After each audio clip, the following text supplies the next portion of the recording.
박수 소리가 큰 걸 보니까 여러분들도 저와 동일한 은혜를 받으신 것 같습니다. 참 감사를 드립니다.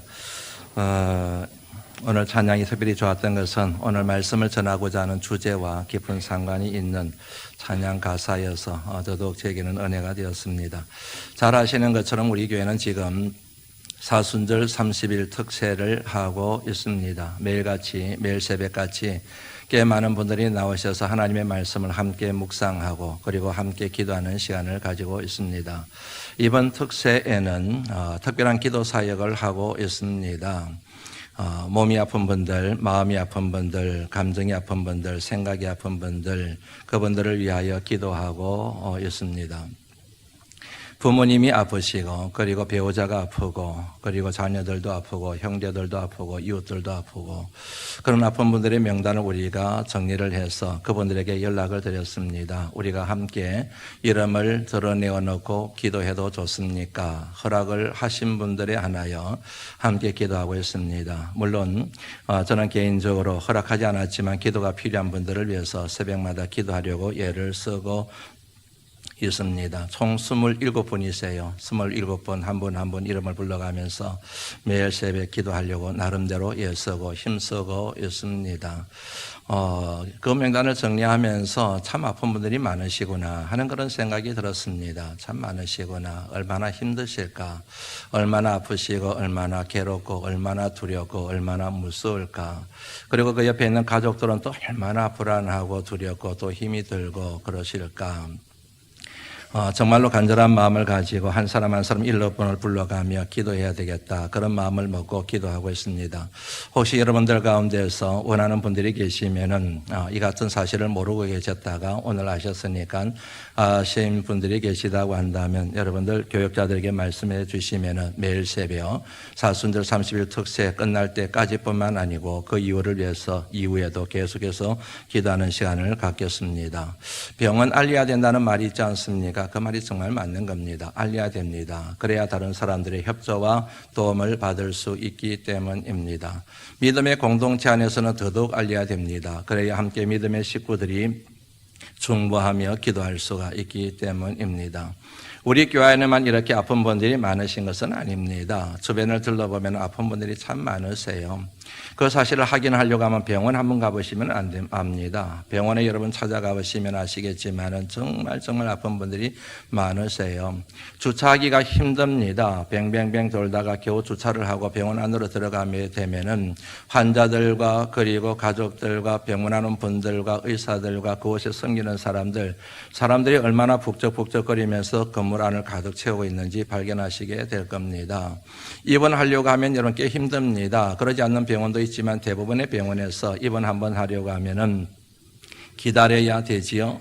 수술 한번 받는 것도 꽤 시간을 잡고 기다려야 될 경우가 허다합니다. 불경기라고 얘기를 하잖아요. 그런데 병원만큼은 가면은 생각이 드는 게 불경기가 아니구나. 여기는 호경기를 누리고 있구나 하는 생각이 들 정도로 환자들이 많이 있습니다. 우리 사회를 이해할 수 있는 키워드들이 있습니다. 사회학자들이 그 사회가 주로 사용하고 있는 단어들을 통하여 그 사회의 속성을 이해하고 성격을 이해하고 그 사회를 진단하는 경우들이 많이 있거든요. 우리 사회에서 주로 사용되고 있는 우리 사회를 잘 진단할 수 있는 표현이 하나 있는데 전에도 한번 말씀드린 거 있죠. 그게 바로 힐링이라고 하는 단어입니다. 치유라는 뜻을 가지고 있는 영어 단어이지 않습니까? 별의별 것들에 다 힐링이라는 단어를 붙이고 있습니다. 음식 이름에도 힐링이라는 단어를 붙이고 사람들과 관계된 모든 물건들에도 힐링이라는 말을 붙이고 여행에도 힐링이라는 말을 붙이고 뭐 그러지 않습니까? 숲도 힐링 숲이라고 그렇게 얘기를 하고 최근에 제가 살고 있는 아파트 옆에 포장마차가 하나 생겼어요. 그런데 지나가면서 보는데 상호가 뭐냐면 힐링이더라고요. 힐링 포차 그렇게 되어져 있더라고요. 우리 집에 오십시오. 술 한잔 드십시오. 그러면 시름을 잊게 될 것입니다. 치유가 될 겁니다. 회복될 겁니다. 하는 그 같은 메시지를 함축하고 있는 힐링 포차가 생겼더라고요. 왜 이럴까요? 왜 이처럼 힐링이라는 단어가 우리 사회에 많이 사용되고 있을까요? 이유는 간단하지 않습니까? 그만큼 아픈 사람들이 많다는 얘기이지요. 몸이 아픕니다. 마음이 아픕니다. 정신이 아픕니다. 감정이 상해 있습니다. 속에 분노가 있습니다. 울합병이 들어 있습니다. 정신이 사납습니다. 정신이 복잡합니다. 그리고 영혼이 너무너무 고통스럽고 의지할 데가 없습니다. 어린아이들도 아픕니다. 연세 드신 분들도 아픕니다. 한참 힘차게 삶을 살아내야 될 청년들도, 대학생들도 아프다고, 아파서 못 살겠다고 아우성치고 있는 소리가 여러분들 들리시는지요? 아시겠지만 아프면 살 수가 없습니다. 아픈 것을 고쳐야 살 수 있습니다. 그래야 잘 살 수 있습니다. 행복하게 살 수 있지 않습니까? 그래서 아픈 사람들은 자신의 그 아픈 부분을 고치기 위하여 백방으로 노력하고 있습니다.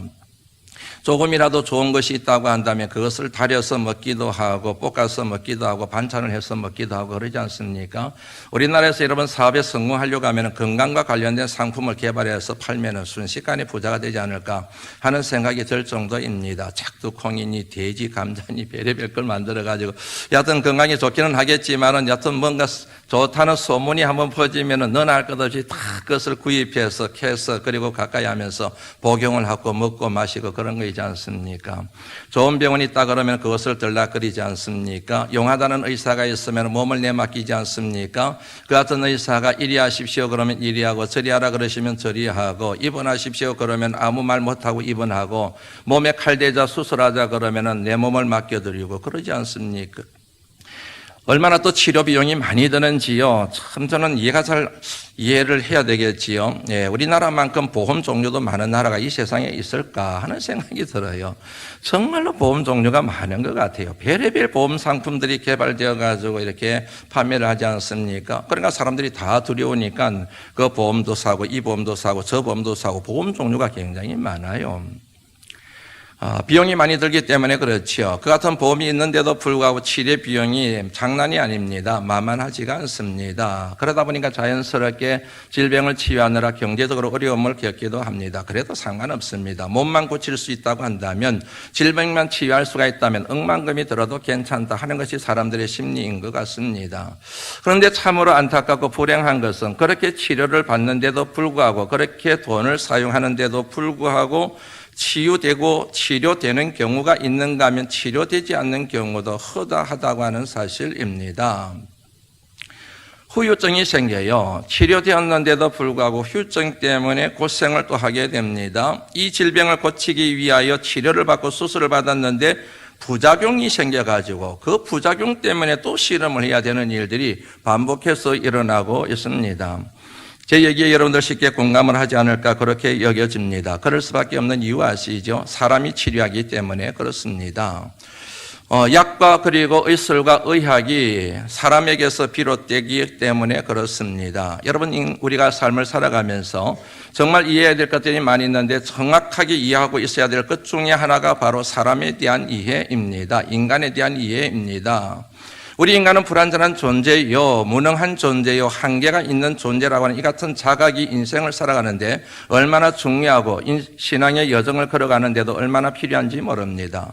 수고하고 무거운 짐진 자들아 다 내게로 오라 라고 하는 말씀도 마찬가지이고 아무든지 나를 따르려거든 자기를 부인하고 자기 십자가를 지고 나를 따를 것이니라 하는 말씀도 같은 맥락에서 이해될 수 있는 것이지 않습니까? 누가 주님을 따르겠습니까? 누가 주님 앞에 나오겠습니까? 어떤 사람이 주님 앞에 자신의 인생을 맡기겠습니까? 자기를 부인할 줄 아는 사람, 달리 말씀드리면 자신이 얼마나 연약하고 무능한 존재인지 하나님의 은혜를 필요로 하는 죄인인지를 자각한 사람만이 주님을 따를 수 있다는 그런 얘기이지 않습니까?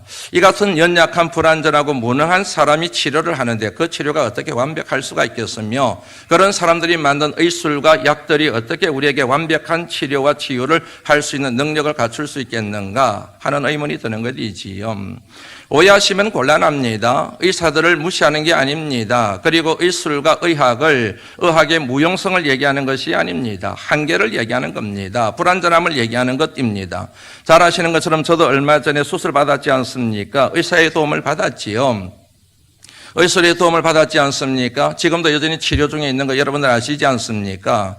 그런데 문제는 뭐냐면 그게 완전하지 않다는 것이지요. 그렇게 수술을 받고 의사의 도움을 받았으면 완벽하게 치료가 되어야 되는데 완벽하게 치료되지 않는다는 것입니다. 무엇보다도 전인적인 치유가 가능하지 않다는 사실, 이것이 저와 여러분들이 사람에게 우리의 몸을 맡겼을 때 나타나는 우리가 겪고 있는 경험 중에 하나라고 하는 사실입니다. 전인적인 치유가 되어야 되는데, 예를 들면 이런 겁니다. 한 구석이 아파요. 그런데 그 아픈 구석만 있으면 다행인데 그것 때문에 또 다른 게 아파요. 몸이 아프잖아요. 몸이 아프면 마음도 아파요. 정신도 아파요. 정신도 사나워요. 삶이 여러분 힘들어집니다. 나만 아픕니까? 내 아픈 한 사람으로 인해서 온 가족들이 다 힘들어하고 아파하고 하는 거이지 않습니까? 마음이 아프면 갑자기 몸이 아파지기 시작하고 거동하기도 싫고 어디 가기도 싫고 막 그런 거이지 않습니까? 분명히 질병은 하나인데 그로 인해서 발생되는 부정적인 결과가 굉장히 많이 있다는 얘기인 거지요. 의사나 혹은 약이 고치는 부분은 내가 아픈 곳 하나이지 나를 전인적으로 치유할 수 있는 데는 한계가 있다는 그런 말씀을 여러분들에게 드리는 것입니다. 저와 여러분들 주님 앞에 우리 인생을 맡기고 우리가 주님 앞에 찾아가야 될 이유가 바로 여기에 있는 것이지요. 왜냐하면 주님만이 저와 여러분들을 전인적으로 치유하실 수 있는 유일한 분이시기 때문입니다. 오늘 본문 말씀에 보면은 바디메오라는 사람이 등장을 합니다. 그 사람의 실상을 엿볼 수 있는 말씀이 46절 말씀입니다. 같이 한번 읽어볼까요? 읽어봅니다. 시작. 그들이 여리고에 이르렀더니 예수께서 제자들과 허다 무리와 함께 여리고에서 나가실 때에 디메오의 아들인 맹인 거지 바디메오가 길가에 앉았더라. 이 말씀에 의하면 바디메오는 맹인입니다. 앞을 보지 못하는 사람입니다. 시각장애인입니다. 그 같은 경험이 우리에게는 없기 때문에 이 사람이 얼마나 삶이 힘들까를 우리가 온전히 이해하기는 불가능할 것 같습니다. 얕은 앞을 보지 못하는 참으로 불쌍한 사람이었습니다. 그런데 엎친 데 덮친 격으로 이 사람은 거지였습니다. 바디메오가 맹인이라는 사실은 많은 교인들이 알고 있지만 이 사람이 동시에 거지라고 하는 사실을 아는 사람들은 그리스도인들은 별로 많지 않지 않을까 하는 그런 생각을 하게 됩니다. 맹인이요 거지입니다. 남의 것을 빌어서 먹고 살아가는 사람입니다. 두 가지 긍정적인 경우의 수를 생각할 수가 있습니다. 맹인입니다. 부자입니다. 거지입니다. 몸이 건강합니다. 그러면 여러분 불편한 대로 살아갈 수가 있고 문제를 해결할 수 있는 가능성이 있지 않겠습니까? 맹인인데 부자예요. 그러면 여러분 살기를 어느 정도 마련해 갈 수 있지 않겠습니까? 거지예요. 그런데 건강이 있어요. 그러면 그 거지라고 하는 그 같은 이름표를 뗄 수 있는 가능성이 있지 않겠습니까? 그런데 지금 바디메오의 상황은 맹인이요 거지입니다. 거지인 동시에 맹인입니다. 최악의 상황입니다. 사람이 겪을 수 있는 최악, worst of worst라고 얘기할 수 있죠. 최악의 상황이 지금 바디메오에 있다는 사실을 알 수가 있지요. 이 말씀을 통하여 저와 여러분들이 예측할 수 있는 혹은 추측할 수 있는 것들이 있지요. 그게 뭐냐면 그는 몸만 상한 것이 아닐 거라는 것입니다. 몸만 상한 것이 아니라 마음도 상했을 것이다. 감정도 굉장히 많이 상처를 입었을 것이다. 그의 영혼은 깊은 고통과 수렁 가운데 가두어져 있을 가능성이 굉장히 높다. 이런 추측이 가능하지 않습니까? 지금은 여러분 인권을 덜먹이면서 함부로 이런 장애를 가진 사람을 우리가 비난하고 멸시하고 조롱할 수 없지만은 이 당시만 하더라도 이 같은 장애와 환경에 있는 사람들은 멸시를 당했어요. 무시를 당했습니다. 어린아이로부터 나이 든 분에 이르기까지 병신 왔다, 병신 왔다, 거지 왔다, 거지 왔다. 얼마나 많은 사람들이 그를 멸시하고 조롱하고 그리고 심지어는 정죄하고 네가 이렇게 된 데는 벌을 받아서 그래 라고 하는 이 같은 정죄 비판의 말을 들었겠습니까? 그러니까 몸만 상한 게 아닌 거예요. 그의 심령도 상하고 정신도 상하고 감정도 상하고 마음도 상할 대로 상해 있음을 예측할 수가 있다는 그런 말씀입니다. 그만 그러겠습니까? 그의 가족들은 또 얼마나 마음이 많이 아프고 힘들었겠습니까? 그의 부모는 또 얼마나 고통스러웠겠습니까? 오늘 여러분 46절 말씀에서 우리가 주목해 봐야 될 표현이 하나 나옵니다. 그것은 바디메오가 디메오의 아들이라고 하는 표현입니다. 많은 사람들이 오랫동안 신앙생활에도 바디메오라는 이름을 알고 있지만 이분의 이름이 성경 말씀에 이분의 아버지의 이름이 성경 말씀에 기록된 것을 처음 오늘 아시는 분들이 꽤 많으실 겁니다. 바디메오라고 하는 말의 이름의 뜻이 디메오의 아들이라고 하는 셈어입니다. 그러니까 여러분 46절 말씀해 보시면 그렇게 나오지 않습니까? 디메오의 아들 바디메오 그렇게 나오는 것이지요. 한 가지 의문이 듭니다. 왜 이처럼 그의 아버지 이름을 이 말씀에 기록하게 하셨을까? 의문이 들지 않습니까? 여기에는 굉장히 중요한 이유가 의도가 있습니다. 여러분 마가복음이 기록될 당시는 주님께서 부활하시고 승천하고 난 뒤에 꽤 많은 시간이 지난 시점에 말씀이 기록되어졌습니다. 초대교회가 형성되어졌습니다. 교회 안에 많은 일꾼이 생겼습니다. 그런데 그 일꾼 가운데 한 사람이 바로 바디메오의 아버지 디메오일 가능성이 많다고 생각하시면 됩니다. 예수님의 행적에 대하여 믿음의 후배들에게 가르쳐야 됩니다. 기록으로 남겨야 됩니다. 그런데 바디메오 그러면 사람들이 잘 모릅니다. 그런데 디메오의 아들 바디메오 그러면 그 사람 그 집 아들 이렇게 이해할 수 있는 그런 초대교회 분위기를 생각하시면은 디메오의 아들 바디메오라 기록한 의도를 여러분들 이해를 하실 수가 있을 겁니다. 다시 말씀드리면 바디메오의 아버지 디메오가 초대교회 안에서는 일꾼 중에 일꾼이요 모든 사람들이 존경받는 사람이요 하나님의 큰 일꾼이었음을 이 말씀을 통하여 우리가 추정할 수 있다는 그런 얘기입니다. 왜 이처럼 여러분 바디메오의 아버지 디메오가 믿음의 사람이 되었을까? 이유는 간단하지 않겠습니까? 아들이 고침받았는데 맹인이요 거지였던 그 아들이 회복이 되었는데 아버지가 당연히 예수님을 믿고 그의 인생을 주님 앞에 걸고 그리고 주님의 참 제자가 되기 위하여 인생을 거는 것은 자연스러운 결과이지 않겠습니까? 이것을 여러분 역설적으로 얘기하면 다른 방향으로 얘기를 하게 되면은 바디메오의 아버지 디메오가 그만큼 아들 때문에 힘든 세월을 살았음을 의미하는 거예요. 그만큼 고통스러운 세월을 살았음을 의미합니다. 왜 안 그러겠습니까? 아버지인데 아버지라고 있는데 아들이 여러분 맹인이에요. 그런데 그 맹인인 아들을 좀 이렇게 물질적으로 뒷받침하고 살 길을 좀 마련해 주면 그나마 좀 괜찮겠는데 아들이 거지가 된 이유가 뭘까요? 아버지가 가난한 거예요. 아들이 살 길을 좀 마련해 줘야 되는데 피할 길을 좀 만들어 줘야 되는데 그런 형편이 안 돼서 결국엔 아들이 맹인인 동시에 거지가 되고 말았잖아요. 그러니까 그 아들을 바라보는 아버지 마음이 얼마나 힘들겠습니까? 얼마나 고통스럽겠습니까? 아들을 생각만 해도 눈물이 나고 불쌍해서 견딜 수가 없고 너무너무 속이 상하고 막 그러지 않았겠습니까? 그런데 주님이 나타나셔가지고 주님의 은혜로 말미암아 이 뭐냐면 질병이 고침받게 되고 아들이 주님을 따르는 제자가 되고 얼마나 기뻤겠습니까? 제가 드리고 싶은 말씀은 디메오의 아들 바디메오라고 이 말씀이 기록하고 있는 의도입니다. 그만큼 한 사람의 질병으로 인하여 주변에 있는 가족들과 부모님들과 친척들과 그리고 공동체, 가정 공동체 전체가 다 고통을 받을 수밖에 없다. 그것만큼 흉측한 것이 바로 질병의 문제이다. 이 같은 뉘앙스로 이 표현을 우리가 이해를 할 수가 있다는 그런 말씀인 것이지요. 실제로 그렇지 않습니까? 누군가가 한 사람이 아프면요, 집안에 누군가가 한 사람이 아프면 그 사람이 부모님이든 아니면은 배우자 중에 한 사람이든 아니면 자식 중에 한 사람이든 여러분 삶이 다 흐물어져 버려요. 얼마나 고통스럽고 힘든 그런 뭐냐면 시간들을 온 가족이 그 바쁜 한 사람 때문에 보내는지 모릅니다. 부모님은 여러분 바디메오 때문에 힘들고 바디메오는 부모님 보면 너무 미안하고 막 그런 거 있지요. 그런 바디메오가 주님이 지나간다는 얘기를 듣고 소리를 지릅니다. 다윗의 자손 예수여 나를 불쌍히 여기소서.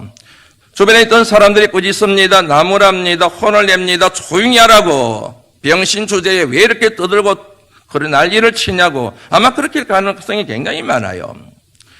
지금은 그런 표현 쓰면 안 되지만 이 당시는 야 병신 주제에 네가 왜 소리를 지냐 거지 주정에 왜 그러냐 그랬을 거 아니겠습니까? 그럼에도 불구하고 바디메오는 기죽지 않냐고 더 크게 더 소리를 질러서 다윗의 자손 예수여 나를 불쌍히 여기소서. 그렇게 주님 앞에 소리를 질렀습니다. 나를 불쌍히 여기소서 그랬어요. 재미있잖아요 여러분. 나를 고쳐주십시오. 내 눈을 회복시켜 주십시오. 내 시력의 회복되기를 원합니다. 이렇게 얘기한 게 아니라 나를 불쌍히 여겨주십시오. 굉장히 의미심장한 여러분 부르짖음입니다. 내 눈을 고쳐주십시오. 시력이 회복되기를 원합니다. 다시 보기를 원합니다. 나중에 얘기하기는 하지만 여러분 처음 주님을 부를 때는 두 번에 걸쳐서 나를 불쌍히 여겨주십시오. 왜 이 같은 표현을 사용했을까? 내 눈을 고쳐주십시오.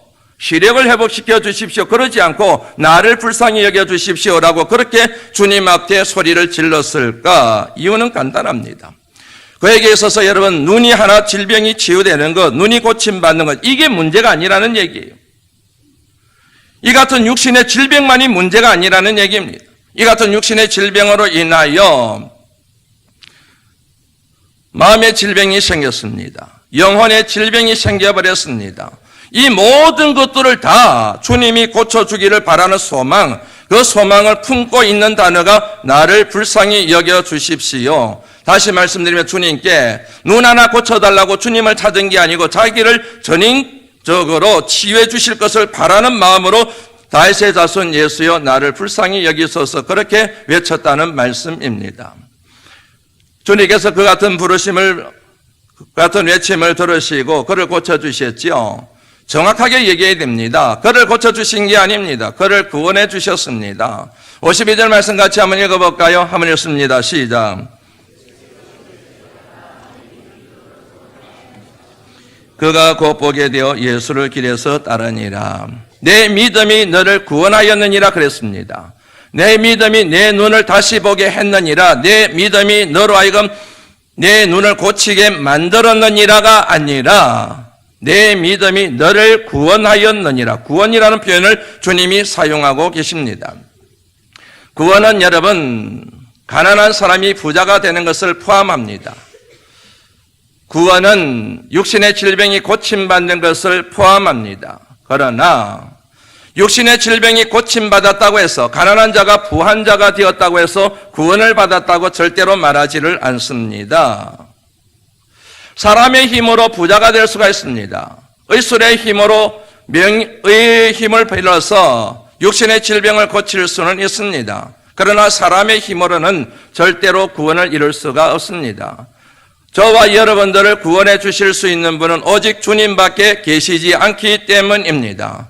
그런데 그 구원은 육신의 질병뿐만 아니라 가난의 문제뿐만 아니라 우리 인생이 직면하고 있는 모든 문제를 풀 수 있는 것들을 다 포함하는 것이 바로 구원이라는 사실을 여러분들 아시죠? 그러므로 주님께서 선언하신 내 믿음이 너를 구원하였느니라 이 말씀은 그가 전인적으로 치유받았음을 주님이 선언하고 계시는 내용입니다. 단순하게 육신의 질병인 눈만 고침받는 것이 아니고 그의 마음속에 있는 질병과 영혼에 있는 질병과 그의 삶을 불행하게 만드는 모든 질병이 다 고침받았다. 이 같은 의미가 주님이 말씀하신 내 믿음이 너를 구원하였느니라 이 말씀 속에 담겨 있는 주님의 뜻이라고 하는 사실입니다. 그래서 주님께 그 같은 사실을 우리가 확인할 수 있는 것이 고침받은 이 맹인이 모든 것을 버려두고 주님의 뒤를 따라가지 않습니까? 이 바디메오에게서 두 가지 믿음을 생각하고 넘어가는 게 좋을 것 같습니다. 하나는 주님은 나를 불쌍히 여길 것이다. 주님은 나를 영접할 것이라고 하는 믿음입니다. 앞서 말씀드린 것처럼 수많은 사람들이 어릴 때부터 지금까지 그를 멸시했습니다. 무시했습니다. 조롱했습니다. 손가락질했습니다. 비아냥거렸습니다. 비하시켰습니다. 어디를 가더니 환영받지 못했습니다. 대접받지를 못했습니다. 오늘 본문 말씀에서도 그 같은 사실을 확인할 수가 있지 않습니까? 그런데 그럼에도 불구하고 바디메오가 주님을 향하여 그리 외칠 수 있었던 이유는 주님은 절대로 나를 외면하지 않을 것이다. 주님은 절대로 나를 박대하지 않을 것이다. 주님만은 나를 불쌍히 여길 것이다. 주님만은 나를 영접해 주실 것이라는 믿음이 있었기 때문에 그래 주님 앞에 소리를 지르며 다윗의 자손 예수여 나를 불쌍히 여기소서 그렇게 고함을 지를 수가 있었던 것이지 않겠습니까? 여러분 신앙생활할 때 이 믿음이 참 중요합니다. 다른 사람들이 나에 대하여 무슨 말을 하든 내가 내 인생을 보면서 내 몰골을 보면서 내 인생의 여정을 걸어가면서 정말로 마음이 안 들고 내가 싫고 정말로 나 자신에 대하여 내 스스로 저주하는 마음이 막 들더라도 그럼에도 불구하고 하나님은 그러지 않으시고 여전히 저와 여러분들을 사랑하시고 저와 여러분들을 영접하시고 그럼에도 불구하고 외면하지 아니하고 박대하지 않으시고 품으시고 저와 여러분들에게 사랑을 베푸시는 하나님이심을 믿으시기를 주의 이름으로 축원합니다. 확인하고 넘어가지요. 에레미야 29장 11절 말씀입니다. 읽습니다. 시작.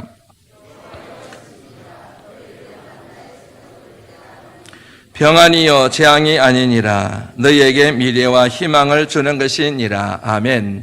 저와 여러분들을 향한 하나님의 마음은, 하나님의 생각은 재앙이 아닙니다. 저주가 아닙니다. 사망이 아닙니다. 생명입니다. 평화입니다. 구원입니다. 그리고 미래와 희망입니다. 항상 이 같은 하나님의 사랑을 기대하며 우리를 박대하지 아니하시고 주님 품으시는, 주님 품으로 파고드시는 믿음의 자녀들이 되실 수 있기를 주의 이름으로 다시 한번 축원합니다. 두 번째, 그에게 발견할 수 있는 믿음이 있습니다. 그것은 주님이 내 육신의 질병만 고치시는 분이 아니라 나를 전인적으로 치유할 수 있는 능력을 가지신 분이라고 하는 믿음입니다. 오늘 본문 말씀에서 여러분 다윗이 아니지요. 예.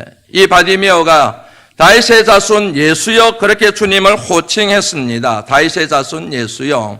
이것은 예수님이 나사렛 예수가 하나님의 아들 바로 메시아임을 믿고 있음을 그가 선언하고 있는 내용입니다. 메시아가 도래하게 되면 기적과 표적이 나타나게 됩니다. 그 중에 하나가 바로 눈먼 자들이 다시 보게 되는 것입니다.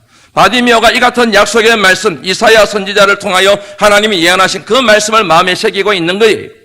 그러므로 예수님이 메시아요, 하나님의 아들이요. 그러므로 이분에게 가면은 내가 보지 못하는 이것들이 보게 될 것이라고 하는 치유의 역사가 일어나게 될 것이라는 믿음이 그에게 있어서 그렇게 외칠 수가 있었던 것이지요. 사람의 관계를 보면 여러분, 사람의 능력을 보면은 이런 것들을 생각하고 정리할 수가 있습니다. 불쌍히 여겨요. 그런데 불쌍히 여기는 것은 불쌍히 여기는데 도와줄 힘이 없어요. 그래서 안타깝고 힘들어할 때가 여러분 있었지 않습니까? 저는 아버지예요. 아들이 셋이 있습니다. 최근 몇 년 전부터 계속 자녀들만 생각하면 그렇게 눈물이 나요. 안 됐고 불쌍하고 그래요. 손자까지 태어났는데 손자도 생각하면 불쌍하고 그래요. 예, 목회자 만나서 이 아이들이 자신들의 꿈을 제대로 펼치지 못하고 뒷바라지를 제대로 못하고 그런 생각이 들어가지고 너무너무 미안하고 너무너무 그래요. 예. 아마 여러분들 가운데도 그런 부모님들이 꽤 많으시지 않겠습니까? 자식이기 때문에 너무 불쌍해요. 자식만 생각하면 눈물이 나요. 그런데 내가 해줄 수 있는 게 없어요. 내가 이 자녀들을 위해서 뭔가를 뒷바라지를 해줘야 되는데 내게 힘이 없어요. 능력이 없어요. 그래서 더 속이 상한 그런 부모님들이 아마 계시지 않을까 하는 그런 생각을 합니다. 그게 우리가 가지고 있는 한계이지 않습니까? 불쌍히 여기는데 내게 능력이 없어요. 이런 경우도 생각할 수가 있지요. 우리의 몸을, 우리의 육신의 질병을 고칠 수 있는 명의 중에 명의입니다. 그런데 그 사람에게 갔더니 다 그런 건 아닙니다. 오해하시면 안 됩니다. 다 그런 건 아니에요. 오히려 육신의 질병을 고치러 갔다가 의사 선생님한테 상처받는 경우가 참 많아요. 불쌍히 여기지를 않아요. 기계 다루듯이 다루어버려요. 친절하지를 않아요. 저도 여러 번 병원을 다니면서 그런 경험을 참 많이 했습니다. 속이 상한 거예요. 몸이 아픈데 마음이 아파서 막 돌아오는 거예요. 이분이 용하다고 해서 능력이 있다고 해서 실력이 있다고 해서 내 몸뚱아리를 일을 맡겼는데 그분의 태도에 내가 마음이 상해서 온다니까요. 능력은 있는데 불쌍히 여기는 마음이 없어요. 불쌍히 여기는데 능력이 없어요. 이게 여러분 우리 인간이 가지고 있는 한계이지 않습니까? 그런데 우리 주님은 불쌍히 여길 뿐만 아니라 우리 모든 것들을 필요를 채워주시고 문제를 해결할 수 있는 분이 바로 주님이라는 사실을 이 말씀을 통하여 저와 여러분들이 깨닫게 됩니다. 저와 여러분의 인생을 맡기고 저와 여러분의 연약한 부분을 주님께 맡기는 이유가 여기에 있는 줄로 믿습니다. 오늘 본문의 말씀을 묵상하면서 한 가지 짚고 넘어가야 될 내용이 있는 것 같아요. 49절 말씀, 50절 말씀 한번 읽어볼까요? 읽어봅니다. 시작.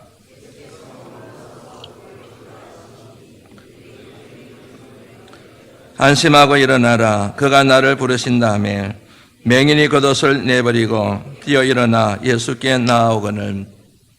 예수님이 맹인의 소리를 들으셨습니다. 멈추어 서서 주변에 있는 사람들에게 저 사람을 데리고 오너라 그렇게 말씀하세요. 그러자 사람들이 맹인에게 가서 주님이 널 부르신다 그렇게 얘기를 하자 그 말을 듣자마자 맹인 바디메오가 겉옷을 벗어 던져버리고 뛰어 일어서서 주님께로 달려가는 장면의 말씀이 방금 읽었던 본문의 말씀입니다. 여기서 한 가지 의문점이 생겨요. 맹인입니다.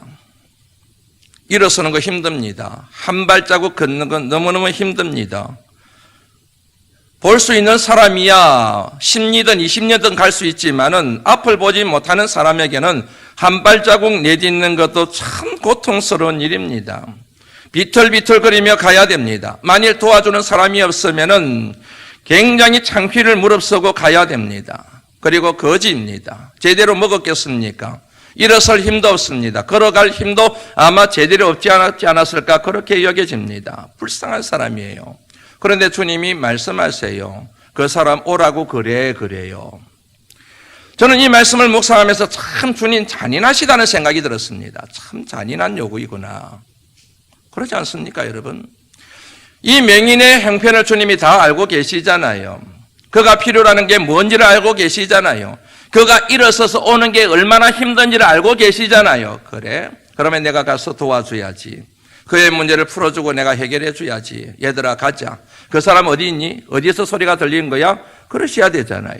그런데 주님이 그러지 않으세요. 나한테 오라고 그래.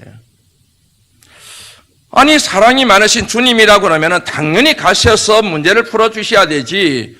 앞을 보지 못하는 사람들은 오라고 얘기하시다니요. 너무 잔인한 주님이시구나 하는 생각이 든 이유입니다. 그런데 이해가 되지 않는 이런 유사한 말씀이 성경을 읽어가다 보면 여러분 곳곳에서 발견할 수가 있습니다. 예를 들면 이런 거 있지요. 수고하고 무거운 짐진 자들아 다 내게로 오라. 내가 너희를 쉬게 하리라. 아니 지금 수고의 짐, 무거운 짐, 질병의 짐, 자식의 짐, 인생의 짐, 물질의 짐, 사업의 짐, 별의별 짐을 가지고 내가 지금 쓰러져서 넘어져서 일어설 힘도 없고 한 발자국도 움직일 수가 없는데 오라니요. 얼마나 힘드니. 너는 가만히 있거라. 내가 갈게. 내가 가서 너를 도와줄게. 그 무거운 짐을 내가 벗겨줄게. 너는 가만히 있어. 움직이지 마. 내가 갈 테니까. 주님이시라면 그렇게 말씀하셔야 되는 거이지 않습니까? 그런데 수고의 짐, 무거운 짐을 짐진 자들아 내게로 오라고 말씀하셨다니까요. 압권이 있습니다. 탕자 비유입니다. 탕자 비유. 아버지가 아들을 기다려요. 마냥 기다려요. 아들이 돌아올 때 기다려요. 정말로 아버지가 아들을 사랑하신다고 한다면 소문으로 여러분 들어서 알고 있을 거 아니겠습니까? 가서 끄집고 와야 되는 거 있잖아요. 만약에 형편이 돼서 못 가면은 사람을 풀어서라도 그놈을 데리고 오너라 끌고 오너라 그래야 되지 않겠습니까? 그런데 그러지 않으세요. 아들이 돌아올 때까지 기다리세요. 마냥 기다리세요. 밤낮으로 기다리세요. 기다린 세월만큼 아들은 더 깊은 고통과 아픔을 겪고 힘든 시기를 보내고 된다는 거 여러분들 아시지요? 그런데 아버지는 안 찾아가요. 올 때까지 기다립니다.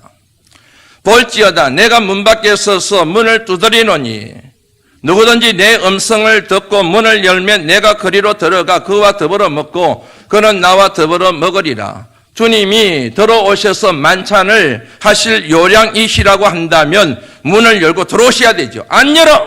내가 열고 들어갈 거야. 문을 부수고서라도 내가 들어갈 거야. 네 마음의 문을 내가 박차고 들어갈 거야.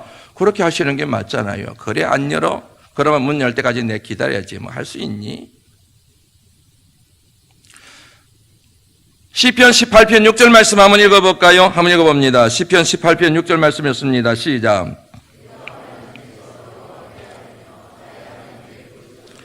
그가 그의 성전에서 내 소리를 들으시며 그의 앞에서 나의 부르짖음이 그의 귀에 들렸도다. 그가 그의 성전에서 내 소리를 들으심이요. 다윗의 고백입니다.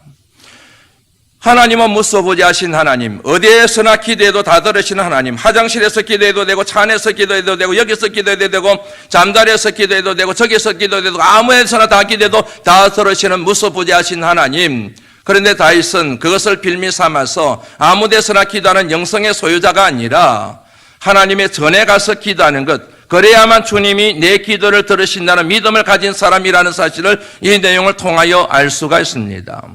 이 같은 여러분 다윗의 믿음을 이해할 수 있는 말씀이 예레미야 29장 12절 말씀에 나옵니다. 같이 한번 읽어보시겠습니까? 읽습니다. 시작.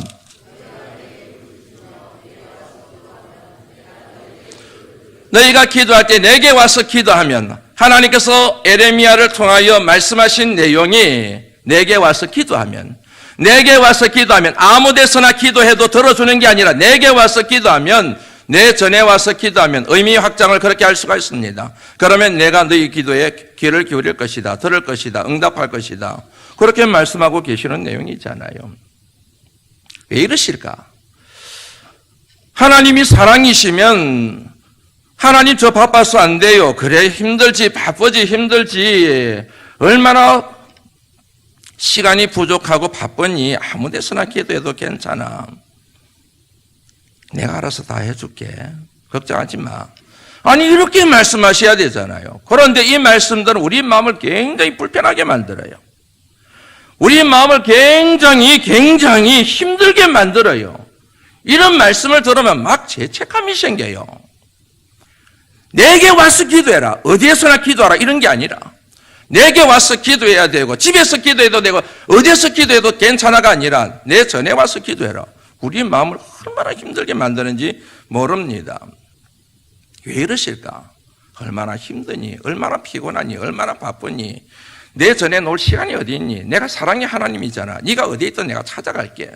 어디에 있든 네 문제를 내가 풀어줄게. 걱정하지 마. 그냥 가만히 있기만 해. 내가 알아서 다 해줄게. 이러시면 얼마나 좋습니까? 그래야 사랑의 하나님이라고 얘기할 수 있지 않겠어요? 그런데 먼저 짚고 넘어가야 될 게 있습니다. 그렇게 여러분 하나님을 가까이 하지 않아도 하나님이 문제를 풀어주시게 되면은 그 다음부터는 하나님을 점점 떠나게 돼요. 그게 하나님의 은혜로 된 줄을 몰라요.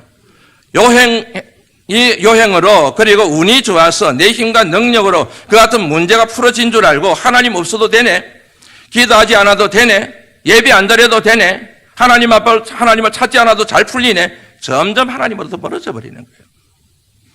그런데 자그마한 것까지 주의 전에 와서 기도할 줄 알고 주님의 이름을 붙들고 주님 앞에 간구하고 그래야 문제가 해결될 때, 그런 때일수록 우리의 믿음은 점점 성숙하게 되고, 하나님을 떠나서는 살 수 없구나, 그러면서 하나님 앞에 한 걸음 더 가까이 나오게 되고, 결국에는 믿음의 여정에서 승리하게 되는 믿음의 강한 용사가 된다는 사실을 여러분들 아시는지요?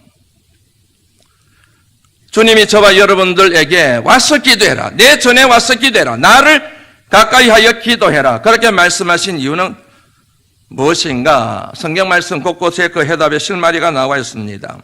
그 중에 한 말씀의 맥락에서 얘기하는 겁니다. 한번 읽어볼까요?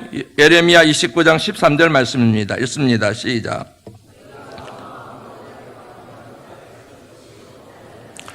굉장히 중요한 표현이 옵니다. 온 마음으로 나를 구하면, 온 마음으로. 주님이 여러분 그렇게 오기를 원하시는 중요한 이유는 간단합니다. 우리의 마음을 보고 싶어 하시는 것입니다. 우리의 중심을 보고 싶어 하시는 것입니다. 정말로 저와 여러분들이 하나님만을 절대적으로 신뢰하고 있는지를 하나님이 그를 통하여 보고 싶어 하시기 때문입니다. 또 다른 중요한 이유가 있습니다. 그것은 우리의 믿음을 보기를 원하시기 때문에 그렇습니다. 하나님 앞에 가까이 나가는 내 태도 선택이 내 믿음을 보시는 하나님의 거울인 동시에 내가 내 믿음을 진단할 수 있는 거울이 된다고 하는 사실을 여러분들 아시는지요? 특별 새벽 기도 시간을 정했습니다. 오기 싫은 사람 아무도 없을 것입니다. 모든 사람들이 다 오기를 원할 겁니다. 그럼에도 불구하고 시간이 형편이 몸이 따르지 않아서 못 옵니다. 그러면 죄책감이 생깁니다. 그렇게 참여하지 못하는 내 태도에 대하여, 내 삶의 자세에 대하여, 믿음의 자세에 대하여 내 스스로 죄책감이 생기고 자책감이 생깁니다. 왜 그런 줄 아시죠? 그 태도가 바로 내 믿음을 내 스스로에게 보여주는 거울이 되기 때문에 그렇습니다. 그래서 하나님께서는 우리의 믿음을 보실 뿐만 아니라 우리가 우리의 믿음을 보기를 원하셔서 우리의 믿음을 정확하게 진단하여 진실된 믿음의 사람이 되기를 원하셔서 오는 것을 통하여 네가 네 믿음을 한번 진단해 보거라, 그렇게 말씀하신다는 얘기인 거지요. 제가 참 좋아하는 말 가운데 하나가 이런 겁니다. 하늘은 스스로 돕는 자를 돕는다는 말입니다. 두 가지 도움이 옵니다. 내가 나를 돕는 겁니다. 그리고 두 번째는 하늘이 나를 돕는 겁니다. 하늘의 도움을 받기를 원하는 사람들은 자기가 자기 스스로를 도울 수 있는 사람이어야 된다는 뜻을 함축하고 있는 격언입니다.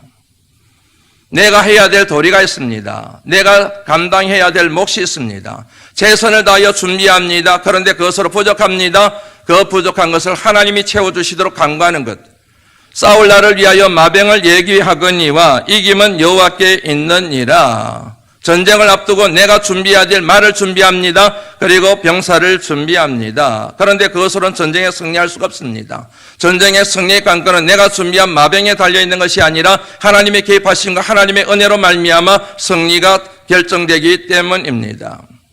하나님의 은혜를 기대하며 넉넉고 하나님의 도심만 간구하는 이런 수동적인 피동적인 신앙은 진짜로 따지고 보면은 진짜 믿음이 없는 겁니다.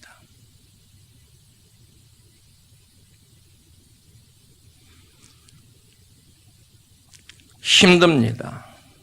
깜깜합니다. 아무것도 보이질 않습니다. 일어설 수도 없습니다. 걸을 수도 없습니다. 하나님 앞에 나가는 것 알고 있는데 너무너무 힘듭니다. 안 됩니다. 삶이 그렇고 직장 생활이 그렇고 형편이 그렇고 처지가 그렇습니다. 힘들어도 이렇게 힘들고 어려워도 이렇게 어려울 수가 없습니다. 그럼에도 불구하고 하나님이 오늘 말씀을 통하여 우리에게 교훈하시는 게 있습니다. 그래도 나와. 그래도 내 앞에 나와야 돼. 그래야 살 수 있어. 이게 하나님께서 오늘 저와 여러분들에게 주는 말씀입니다. 오늘 이 말씀의 의미를 좀 더 정확하게 이해하기 위하여 이 말씀을 하나 정리하고 말씀을 마무리하려고 합니다. 마가복음 5장 25절 말씀 함께 읽습니다. 읽습니다. 시작.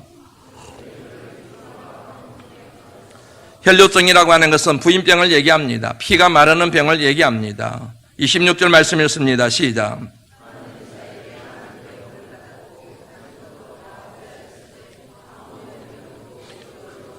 앞에서 얘기한 내용 여러분 이 말씀 한마디로 딱 정리가 되시죠? 많은 의사, 용하다는 의사 다 찾아다녔습니다. 아무 혐의 없습니다. 오히려 더 중하여졌습니다. 그 같은 질병을 고치느라고 있던 재물도 다 소비하고 말았습니다. 27절 말씀입니다. 시작. 주님께 왔습니다. 주님을 찾아갔습니다. 그리고 옷에 손을 대었습니다. 믿음이 있었기 때문입니다. 28절 말씀입니다. 시작.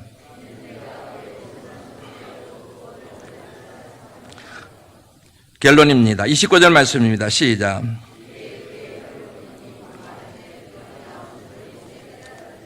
아멘. 이제 말씀을 얘기 안 하고 말씀을 마무리하려고 합니다. 안산동산교회 김인중 목사님이 지은 백절 불굴 크리스천이라고 하는 제목의 책에 나오는 한 이야기 토막입니다. 집사님 한 분이 새벽기도에 나와 눈물로 기도하고 있었습니다. 사연을 들어보니 남편이 점점 걷지 못하게 되어 검진을 받은 결과 버거병이라는 진단을 받았다고 합니다. 이는 다리의 모든 핏줄이 막히고 피가 통하지 않아 발가락부터 썩게 되는 병으로 허벅지까지 퍼지면 양다리를 잘라야 하는 희귀병이었습니다. 그런데 남편은 그 병에 걸린 것이 부끄러워 교회에 나오지 않고 있다는 것이었습니다. 저는 마음을 가라앉힌 뒤에 말했습니다. 우선은 남편분을 교회에 나오게 하세요. 안 되면 제가 직접 전화를 하겠습니다. 교우들과 함께 간절히 기도한다면 분명 하나님이 고쳐주실 것입니다. 그렇게 해서 그 집사님의 남편이 교회에 나온 날 온 교인이 합심해서 기도하는 시간을 가졌습니다. 저는 그가 부끄러움을 내던지고 하나님 앞에 나온 것을 칭찬해 줬습니다. 며칠이 지나지 않아 기적이 일어났습니다. 병원에서 검사를 했는데 아주 조금씩이지만 피가 통하기 시작했다는 것입니다. 2달 뒤에 다시 검사를 받아보니 혈관으로 피가 전부 통하게 되었다고 합니다. 현재 그분은 완치되어 헌금위원으로 봉사하고 있습니다. 어떤 병과 고난이 와도 낙심하지 마십시오. 사람의 힘과 돈으로 결코 해결되지 않는 문제를 껴안고 혼자 고민해봐야 소용없습니다. 사람을 의식하는 부끄러움을 내던지고 하나님 앞에 나오십시오. 하나님께가 아닙니다. 하나님께만 진정한 생명과 소망이 있습니다. 말씀을 전했을 뿐입니다. 이 말씀을 어떻게 받아들이냐는 여러분들 몫입니다. 기도합니다. 하나님 감사합니다.